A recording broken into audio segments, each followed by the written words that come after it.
오늘 오후에 우리 전교인 순회가 있어서 우리 어릴 때 소풍을 앞두면 막 잠 못 자고 설레이고 설교도 잘 귀에 안 들어오고 그랬었는데 오늘 주제가 상당히 딱딱하고 무겁고 어렵고 그렇습니다. 이 구원이라고 하는 주제입니다. 한국교회 역사에서 맨 처음으로 예수천당 불신지옥, 여러분 전철에서 아마 보신 적 있을 겁니다. 예수천당 불신지옥, 전도하시는 분들이 외치는 구호인데 이 구호를 맨 처음으로 외친 사람이 최봉석 목사입니다.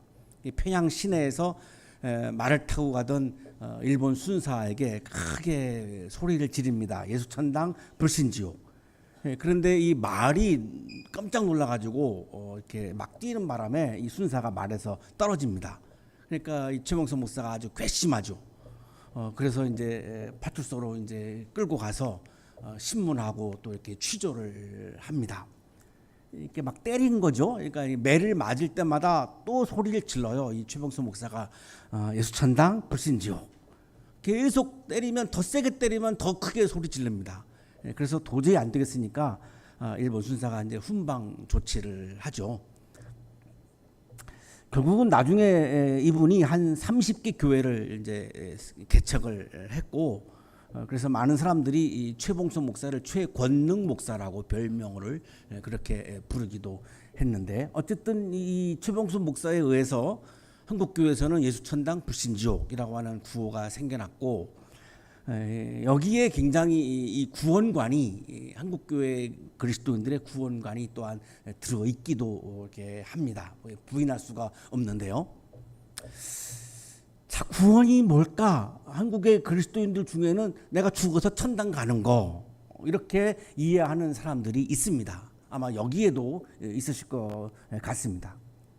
자, 구원을 그렇게 이해하면, 구원을 내가 죽어서 천당 가는 것으로 이해한다면, 그러면 예수님은 내가 죽었을 때만 구원을 주시고 살아있을 때는 구원을 주시지 않는다가 되어버립니다. 그럼 예수님은 내가 살아있는 동안에는 관계가 없는 분이 됩니다. 심각한 상황이 벌어집니다. 또 하나, 평생토록 신앙이 없이 삽니다. 그리고 아주 형편없이 이기적으로 못된 짓 다 하면서 삽니다. 죽기 직전에 믿습니다 라고 이렇게 소리 지르면 그러면 천당 간다 라고 하는 것을 믿게 됩니다. 과연 그러면 성서가 말씀하시는 구원이라고 하는 것이 과연 이런 것일까? 그러면 지성인들은, 특히 젊은이들은 이 기독교를 신뢰할 수가 없습니다. 너무나 이 조금만 생각해봐도 죽어서 천당 가는 게 구원이다라고 하는 것이 굉장히 논리적으로 허점이 너무나 많기 때문에, 그러니까 교회 안에 머물 수가 없는 거죠. 이러한 구원관은 이단 종파인 구원파의 구원관과 아주 유사합니다. 이 구원파를 시작한 사람이 권신찬입니다. 이 사람은 본래 통합측 목사였는데 나중에 이제 구원파를 이렇게 이제 세웠습니다. 이 세 가지로 이제 이렇게 분파가 나누어지는데, 권신파 계열, 이요한 계열, 박옥수 계열, 이렇게 세 가지로 나누어져서 현재 다 이게 존재합니다. 권신찬은 이제 사망을 했고, 권신찬의 사위가 유병원입니다. 이 세모그룹의 대표이죠. 세월호의 주인입니다. 그리고 이제 여동생이, 이제 이 남동생이 있는데, 이 남동생의 부인이 우리가 잘 알고 있는 그 탤런트 전향자 씨입니다. 그리고 용산 삼각지에 이 권신판 계열의 교회가 지금 존재하고 있고, 이제 유병원 씨가 이제 권신찬의 뒤를 이어서 이 교회를 이끌다가 유병원 씨도 이제 사망을 했죠. 지금은 이제 권신찬의 설교를 이렇게 틀어서 영상으로 예배를 드리고 있다고 그렇게 알려지고 있습니다. 그리고 지금 현재 아주 굉장히 성행한다고 그래야 되나요? 성행하는 거가 이 박옥수 계열의 구원파인데, 여러분 지나다니시다가 보면은 기쁜 소식 선교회라고 하는 거를 볼 겁니다. 그리고 잠실체육관에서 가끔 성경 세미나 해서 뭐 수만 명이 모여서 성경 세미나를 여는데 이게 바로 박옥수 계열의 바로 구원파입니다. 지금도 굉장히 활발하게 활동을 하고 있는 거죠. 이 구원파가 주장하는 구원론을 요약하면 이렇습니다. 첫째는 내가 회개를 하면 구원받습니다. 구원받았다라고 하는 것은 뭐냐면 죄인이 의인이 된 겁니다. 내가 이제 의인이 되었습니다. 하나님이 나를 의인 삼아 줬습니다. 그러면 그 다음에는 죄를 지어도 아무 상관이 없습니다. 일단 의인이 됐기 때문에 하나님이 그거를 물릴 리가 없다는 거죠. 하나님이 한번 나를 의인으로 정했는데 그거를 하나님이 되돌린다? 말도 안 된다는 거죠. 그러니까 내가 구원받으면, 회개하면 구원받는 거고, 구원받고 나면 내가 어떻게 살아도 아무 상관이 없는 거죠. 여기에 많은 사람들이 이제 빨려 들어가는 이유 중에 이제 하나이죠. 둘째는 회개를 하면 안 된다는 겁니다. 내가 일단 구원받았으면 회개한다라고 하는 말은 구원받지 못했다라고 하는 증거라고 하는 겁니다. 내가 회개를 해서 구원받았으면 더 이상은 회개하면 안 된다는 거죠. 회개한다라고 하는 말은 구원받지 못한 증거이기 때문에 구원받은 사람은 죄가 없는 의인이다라고 주장합니다. 그래서 박옥주 세미나 이 포스터에도 보면 계속 주제가 의인입니다. 그래서 이렇게 세미나를 하는 거죠. 세 번째는 이제 구원받은 날짜와 시간을 기억하지 못하면 구원받은 것이 아니라는 겁니다. 몇 년, 몇 월, 며칠 내가 구원받았다라고 하는 것을 안 사람은 구원받은 거고 그걸 모르는 사람은 구원받지 못했다는 거죠. 아마 여기 거의 99.9%는 구원받지 못했다고 봐야 되겠죠.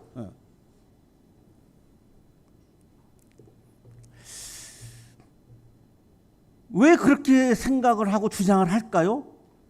구원은 순간적으로 이루어진다라고 보는 거죠. 내가 회개를 통해서 순간적으로 내가 딱 구원받는다라고 하는 거기 때문에 날짜가 중요하다라고 주장을 하는 겁니다. 그래서 내가 순간적으로 회개해서 구원받으면 어떻게 살든지, 내가 사기를 치든지 도둑질을 하든지 뭐 남에게 피해를 주든지 뭐 비윤리적으로 살든지 상관없습니다. 여기에 사람들이 혹하는 거죠. 내 욕망대로 살아도 상관이 없는 거니까. 그래도 구원받는 거니까. 그러나 기존 정통교회 오면 나쁘게 살면 안 된다고 자꾸 얘기하니까 부담스러운 거고, 이 구원파에 가면 굉장히 그게 다 면제가 되니까 그냥 좋은 거죠. 그래서 어떻게 살든지 내가 의인이 되어서 천당에 간다. 그러면 내가 구원이라고 하는 게 죽어서 천당 간다라고 하는 이 구원은 구원파의 구원관과 아주 유사하죠. 그래서 많은 사람들이 이 구원파에 동의를 하는 거고 많은 사람들이 여기에 빨려 들어가기도 하는 건데, 우리도 죽어서 천당 간다라고 하는 이 구원을 그렇게 이해한다면 구원파의 구원관과 크게 다를 바가 없기 때문에 과연 성서가 말씀하시는 구원이 그런 걸까라고 우리가 질문을 해야만 하는 거죠. 성서가 말씀하시는 구원이 뭐냐에 대해서 마크스 보그라고 하는 신약 주석가가 설명을 해 주는데요. 이분의 주장은 구원의 의미는 다양하다는 겁니다. 죽어서 천당 간다 이렇게 단순화할 수 없다는 거죠. 몇 월 며칠 날 구원받았다 이렇게 말할 수가 없다는 겁니다. 굉장히 다양한 의미를 가지고 있다라고 하는 것을 설명을 하는데요. 출애굽기에서 말씀하시는 구원은 뭐냐? 속박으로부터의 해방이 구원입니다. 맞죠? 제2사에서는 바벨론 포로지 귀양살이에서 귀환한 것을 구원으로 말씀하죠. 시편에서는 위험에서 구출되는 것. 시편 23편에 보면은 내가 골짜기로 다닐지라도 해를 두려워하지 아니하면 이런 말씀이 나오잖아요. 여호와는 나의 목자시니, 하나님이 나의 목자가 되셔가지고 나를 어려움에서 이렇게 구출해 주시는 목자이시다 이렇게 고백을 하죠. 이게 구원이죠. 복음서에서는 눈 먼 사람이 눈 뜨는 거, 바디메오가 이 구원을 경험하는 거죠. 죽음에서 생명이 회복되는 거, 야이로의 딸, 상처가 치유되는 거, 12년 동안 하혈했던 여인의 치유, 두려움에서 확신, 베드로가 물속에서 막 빠지니까 두려워하지 말라 예수님이 그렇게 말씀하죠. 불의에서 정의를 찾는 거, 폭력에서 평화를 얻는 거, 이런 것들을 구원의 의미로 말씀을 합니다. 그러니까 굉장히 다양하죠. 이거를 그냥 단순화시켜서 죽어서 천당 가는 거 이렇게 단순화할 수가 없습니다. 성서 66권은 구원의 의미를 굉장히 다양하게 말씀을 하고 있는데 이거를 독일의 신학자 유리겐 몰트만이 하나의 개념으로 정리를 해 줍니다. 구원은 뭐냐? 하나님의 형상을 회복하는 새로운 창조다라고 설명합니다. 굉장히 와닿는 이야기인데 왜 그러냐면 하나님이 우리를 창조할 때 하나님의 형상대로 지었습니다. 그런데 이 형상이 깨지죠. 형상을 깨트린 게 뭐냐면 죄입니다. 그래서 내가 죄인이 됐습니다. 그래서 에덴 동산의 기쁨이 사라졌습니다. 그러면 거기서 구원하는 거는 뭐죠? 하나님의 형상을 회복시키는 거죠. 그래서 에덴 동산의 기쁨을 회복시키는 거죠. 이게 구원이죠. 내가 본래 에덴에서 하나님의 형상을 가지고 살았는데 죄로 인해서 에덴의 기쁨이 깨졌어요. 내가 하나님의 형상이 훼손돼 버렸어요. 그럼 거기서 구원이 뭡니까? 다시금 나로 내가 다시 에덴의 기쁨을 회복하는 거, 하나님의 형상을 회복하는 거. 그럼 어떻게 이루어집니까? 처음에 태초에 하나님이 창조했듯이 하나님의 형상이 훼손된 나를 다시금 새롭게 창조하는 겁니다. 이게 구원이라고 말하는 겁니다. 성서 66권을 이렇게 통째로 본다면 몰트만의 이 설명은 굉장히 설득력이 있습니다. 매우 중요해서 좀 인용을 하겠습니다. 하나님의 형상으로 지음받은 인간과 모든 피조물의 전도, 왜곡, 손상된 관계성을 회복하고 하나님의 형상을 회복해야 내가 하나님과의 관계가 회복된다는 거죠. 이게 에덴의 회복이죠. 온전한 상태. 그 에덴에 내가 존재하고 하나님과 온전한 관계로 내가 존재하는 게 바로 샬롬이라고 부르는 겁니다. 이 온전한 상태로 내가 변화되는 거, 변용되는 거. 변화와 변용의 차이가 뭐냐? 우리가 렉시오 디비나 하면 오늘 당장 첫 번째 나올 질문인 것 같은데 다행히 오늘 렉시오 디비나가 없습니다. 참 이게 어렵습니다. 변화는 좀 오랜 시간 동안 변화하는 거고 변용은 순간적으로 확 변화한다라고 설명할 수 있는데 또 그것도 다는 아닙니다. 예수님의 산상 변모가 이 변용입니다. 그리고 우리의 존재가 서서히 이렇게 누적돼 가지고 내가 조금씩 새로운 뉴 비잉으로 변화해 가는 거 이게 이제 변화죠. 그럼 변화해서 마지막 목적이 뭡니까? 하나님 나라입니다. 그래서 하나님 나라에서 내가 하나님 나라의 기쁨을 누리며 살아가는 상태 이게 구원이다라고 몰트만은 얘기해 주고 있습니다. 하나님이 최초로 하나님의 형상대로 나를 창조한 것이 태초의 창조죠. 그러나 태초의 창조에서 창조가 끝나지 않습니다. 왜냐하면 내가 타락을 했고 내가 죄를 지어서 내가 에덴을 잃었고 하나님 형상을 내가 잃었고 하나님과의 관계가 손상되었기 때문에 하나님은 또 창조하셔야 되는 겁니다. 이 또 창조하기 위해서 예수님을 보내신 거죠. 그래서 예수님을 통해서 우리를 다시 또 오늘 이 시간에도 창조해 주시죠. 이게 바로 오늘의 창조, 계속되는 창조, 이게 바로 현재적 구원입니다. 내가 아픔으로부터 치유된다든지 내가 슬픔에서 기쁨을 회복한다든지 내가 절망에서 내가 희망을 얻는다든지 우리가 분열되었는데 하나가 된다든지 수련회를 하는 이 목적이 그거죠. 우리가 하나가 되기 위한 거죠. 우리가 막 분열되었다가 하나 된다든지 이런 게 바로 오늘의 창조, 현재적 구원이죠. 이게 지금도 이루어지고 있는 거고 그 다음에 이제 오늘의 창조는 새하늘과 새 땅에서 완성됩니다. 이게 바로 새 창조입니다. 이게 바로 미래적 구원입니다. 나팔이 울려 퍼질 때에 일어나는 구원의 사건은 아직 남아 있는 거죠. 미래적 구원이 남아 있는 거죠. 현재적 구원과 미래적 구원이 다 남아 있는 겁니다. 구원은 성서가 말씀하시는 구원은 단순히 죽어서 천당 가는 것을 말하는 게 아니고 현재적 구원과 미래적 구원을 포함하는 아주 다양한 의미를 가지고 있는 용어이고 또 우리 기독교의 교리이기도 합니다. 이 다양하기 때문에 복잡하고 어렵고 까다로운 거죠. 그냥 단순하면 복잡할 이유가 하나도 없습니다. 죽어도 천당 간다 이렇게 그냥 진술해버리면 너무나 간단하죠. 그러나 그렇게 했을 경우에 그러면 예수님의 능력은 현재에는 못 미치는 게 돼버리고 평생토록 내가 신앙 없이 아주 못되게 살다가 마지막 죽는 순간에 임종할 때 믿습니다 이거 외치고면 내가 천당 가는 게 돼버리기 때문에 어마어마한 이 논리의 모순과 또 부족함이 있기 때문에 다양한 의미를 가지고 있다라고 하는 것이 우리들에게는 굉장히 중요하게 다가옵니다. 자, 오늘의 성서일과 본문은 구원론입니다. 에베소서에 나와 있는 구원론인데 이 다양한 의미를 가지고 있는 구원론을 오늘 성서일과 본문은 에베소서는 세 가지의 의미를 우리들에게 강조해 주고 있습니다. 첫째로 구원은 하나님의 선택에 의해서 시작된다는 것을 강조합니다. 전적으로 하나님이 선택해서 구원이 시작되는 거지 내가 가지고 있는 믿음, 내가 가지고 있는 의로운 행위, 내가 가지고 있는 공로 이거가 구원의 시작이 아니라는 겁니다. 하나님이 전적으로 주도권을 가지고 하나님이 선택에 의해서 시작된다는 겁니다. 이거를 창조 전에 선택했다라고까지 말씀하죠. 굉장히 계획에 의해서 이루어지는 거지 순간적으로 구원파가 말하는 것처럼 순간적으로 즉흥적으로 이루어지는 사건이 아니고 하나님은 아주 오래전부터 구원을 계획하셨고 그 구원하시기 위해서 나를 선택하셨다는 겁니다. 그러면 나를 왜 선택했느냐? 유대인들은 이 선민사상이 우리를 선택한 것은 우리가 잘나서다라고 이렇게 이해하는데 나를 선택한 것은 내가 잘나서가 아니고 오늘 본문에 나오죠. 사랑하기 때문입니다. 우리를 택하시고 사랑해 주셔서 나를 사랑하기 때문에 선택한 거지 내가 흠이 없거나 내가 잘나서가 전혀 아닙니다. 확실한 것이 그 다음 본문이죠.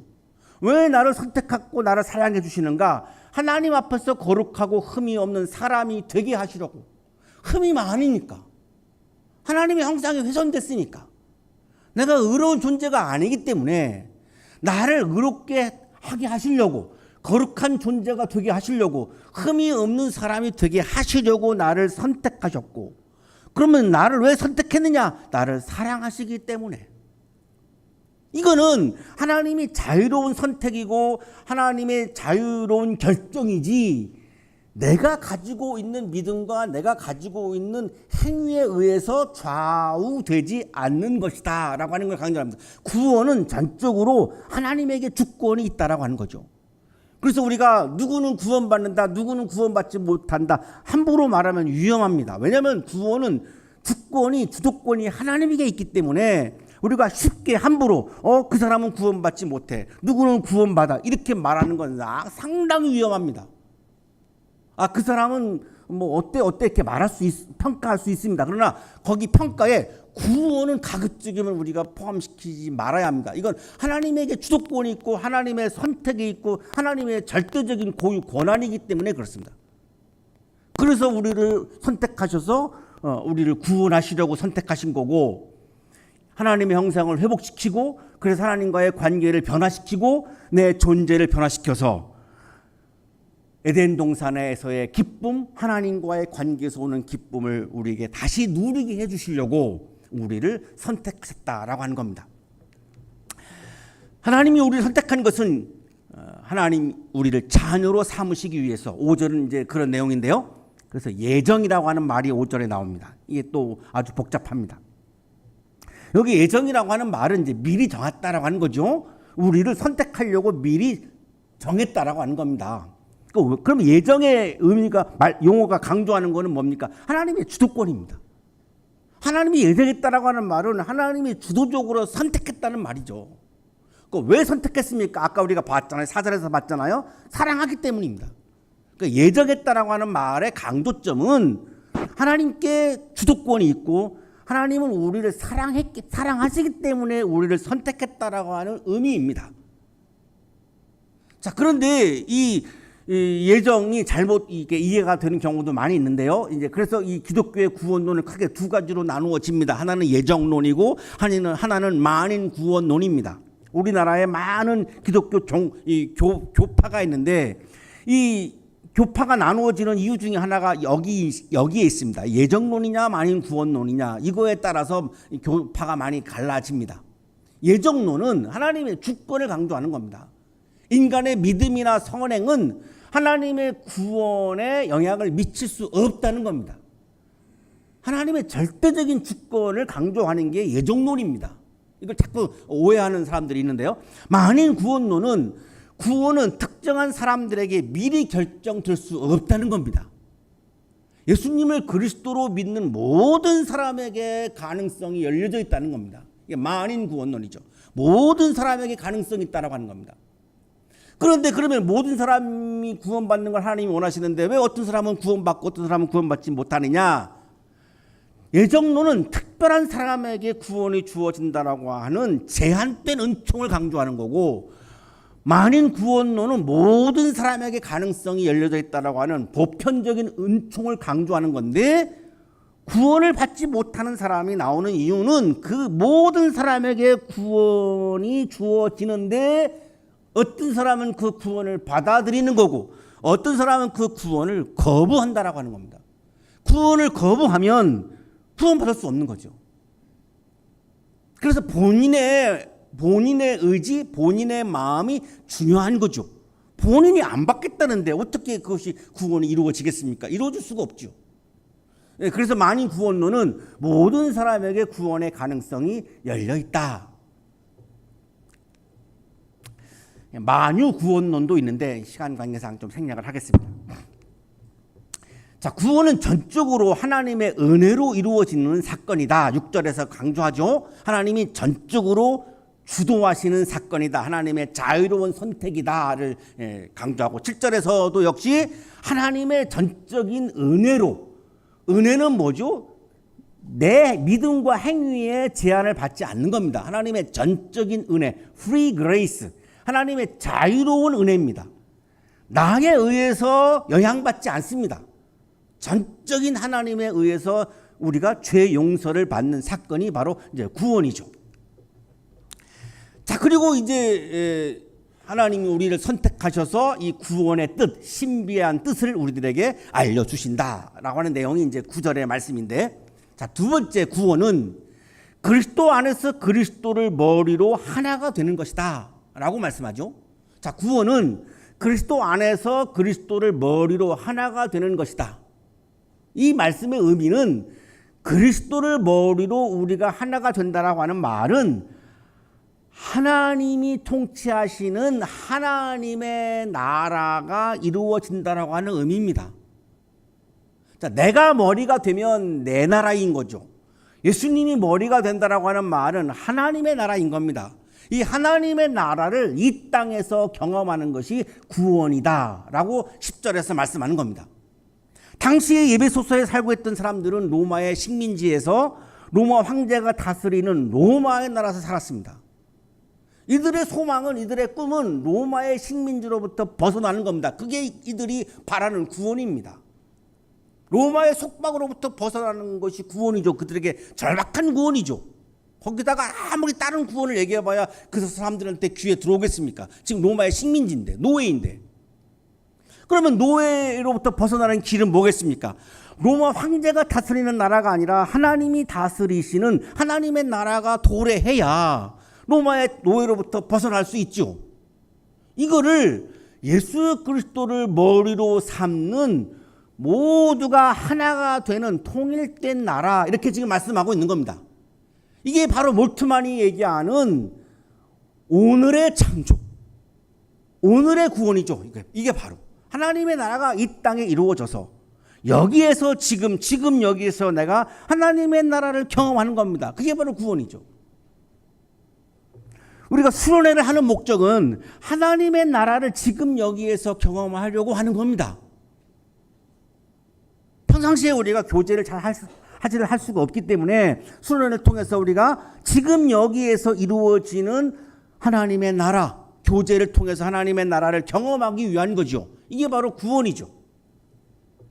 그래서 하나님의 나라를 주시려고 우리를 상속자로 삼으셨다. 이게 이제 11절 내용이고, 그러면 우리는 뭘 하게 됩니까? 하나님을 찬미하게 된다.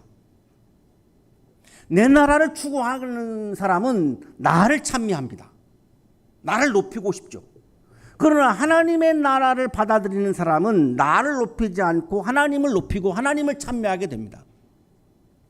모든 사람은 나를 높이고 싶은 욕망이 있습니다. 그래서 교회 성장을 추구하는 목회자들은 이거를 잘 이용합니다. 적당히 교회에서 높아지는 시스템을 구축하죠. 그게 바로 집사, 권사, 장로입니다. 모든 사람은 높아지고 싶은 마음이 있거든요. 그러니까 높아지고 싶은 마음을 충족시켜주면 얼마나 좋아하겠습니까? 그러면 장로가 되기 위해서 교회에 어마어마하게 충성을 하겠죠. 그래야 교회가 성장을 하죠.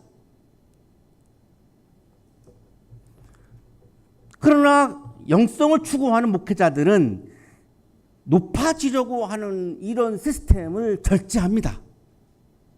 낮아지려고 해야 된다, 겸손해야 된다라고 하는 것을 더 강조하죠. 그런 데는 사람이 많이 모이지 않습니다. 왜냐하면 그 욕망이 해결이 안 되니까. 예수님을 머리로 삼는 하나님 나라에 사는 사람들의 특징은 나를 높이는 것이 아니라 하나님을 높이고, 나를 찬미하는 것이 아니라 하나님을 찬미하는 것이다 라고 지금 말씀하는 거죠. 12절의 내용입니다. 이 구원을 성령께서 약속했다, 도장을 찍었다. 이게 이제 13절입니다. 자, 마지막 세 번째 이 구원은 하나님께서 성령으로 담보하시는 사건이다. 구원을 우리가 어떻게 그러면 믿을 수 있고, 구원을 우리가 어떻게 예측할 수 있고, 구원을 어떻게 우리가 좀 바라볼 수 있는가라고 하는 질문에 대해서 하나님께서는 성령을 통해서 담보하신다는 겁니다. 이 담보라고 하는 말은 그리스어 아라본을 옮긴 말인데, 이 아라본은 쉽게 말하면 계약금을 의미합니다. 우리가 자동차를 할부로 구입할 때 10만 원의 계약금을 내면 10만 원어치의 자동차 부속을 내가 소유하는 게 아니죠. 자동차 전체를 소유합니다. 아직 10만 원밖에 안 냈는데. 이게 계약금이 갖고 있는 효과이죠. 그리고 계약금을 내면 계약금이 아까워서 이거를 잘 물을 수가 없지요. 반드시 거의 이행을 하게 되죠. 자, 이게 아라본입니다. 계약금, 담보입니다. 자, 근데 우리가 자동차를 살 때는 물건을 파는 사람에게 물건을 사는 사람이 계약금을 지불하죠. 자, 그런데 하나님은 우리에게 구원을 주시는 분이고 우리는 구원을 받는 존재인데, 내가 계약금을 드리는 게 아니라 하나님이 우리에게 계약금을 주신다는 겁니다. 그 계약금이 뭐냐? 성령이라는 겁니다. 성령을 통해서 우리에게 구원과 하나님의 나라를 미리 맛보게 하신다는 겁니다. 이게 담보입니다.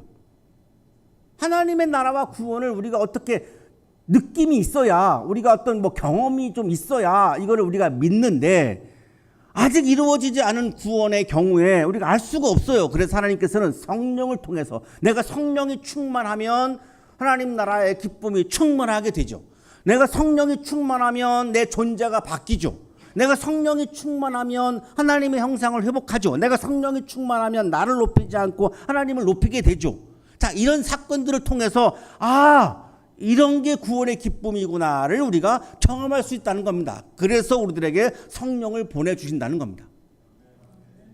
영국의 종교개혁가 존 웨슬리는 구원을 천국행 티켓을 얻는 것으로 보지 않습니다.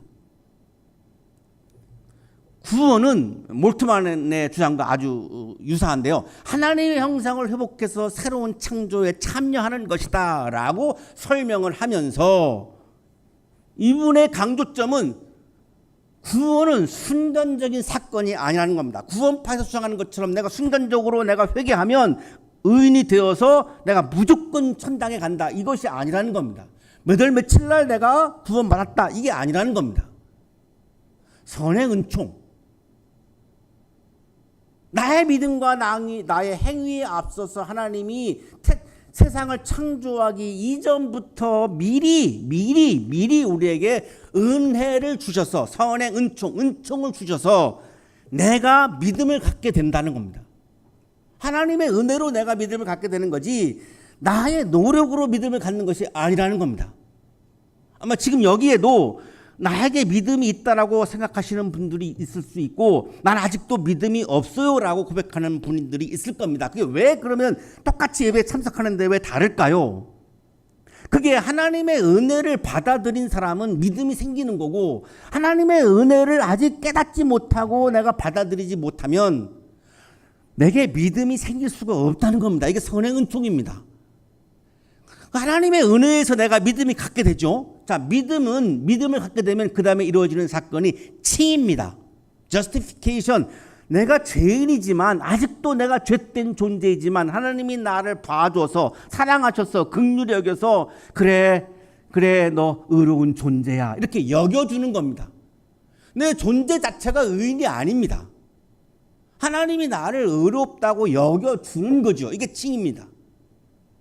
자, 구원파는 여기까지만 말하는 겁니다. 칭의가 이루어지면 나는 의인이 되라는 거예요. 그러나 존 웨슬리는 내가 칭의가 이루어져도 아직도 죄인이라는 거죠. 내 존재 자체가 의인은 아니잖아요. 내가 또 죄를 범하게 되니까.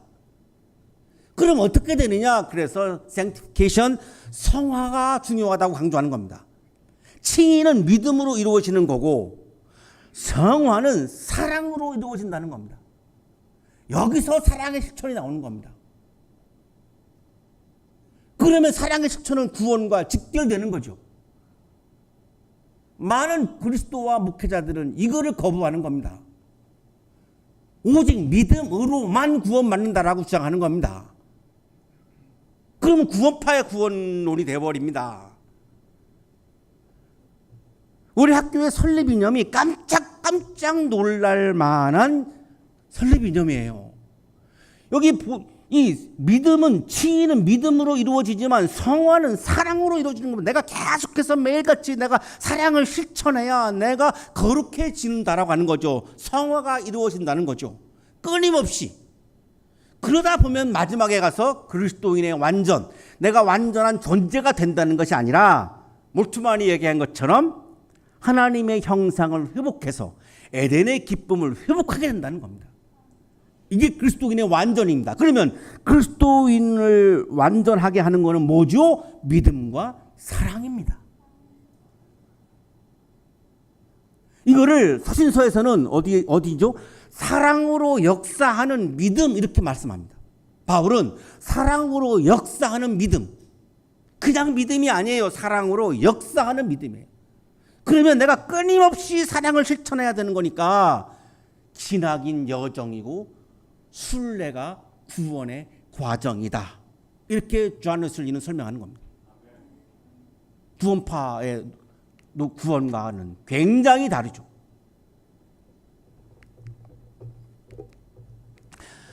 사랑하는 한양가족 여러분, 우리는 하나님의 선택에 의해서 구원에 이르게 되는 하나님의 자녀입니다. 우리는 예수 그리스도를 머리로 해서 하나가 되고 구원에 이르는 하나님 나라의 백성입니다.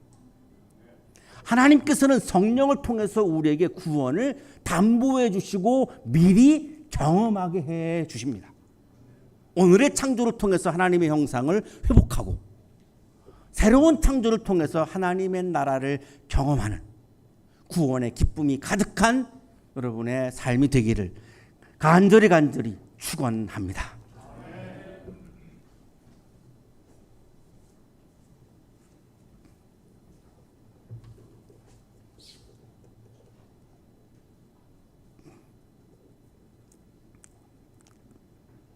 거룩하신 주님, 하나님께서 우리에게 은혜를 주셔서 믿음을 갖게 해 주셨습니다. 그 은혜를 깨닫지 못하고 그 은혜에 감사하지 못할 때가 많습니다. 하나님의 은혜에 대한 감사가 다시금 우리의 마음에서 넘쳐나게 하여 주옵소서. 하나님께서는 우리를 사랑하셔서 선택해 주시고 하나님의 형상을 회복시켜서 잃어버린 기쁨을 회복시켜 주시는 참 좋은 주님임을 우리가 믿게 하여 주옵소서. 그것이 너무나 감사해서 오늘도 내 옆에 있는 사람에게, 이웃에게 치열하게 정직하게 열심히 사랑을 실천하는 그리스도인으로 살게 해 주옵소서. 그래서 성령을 경험하게 하시고 하나님의 나라를 경험하게 하시고 구원의 기쁨을 경험하게 하여 주옵소서. 오늘 진행되어지는 수련회를 통하여 우리가 하나님 나라의 기쁨을 경험하는 하루가 되게 하여 주옵소서. 예수 그리스도의 이름으로 기도하옵나이다.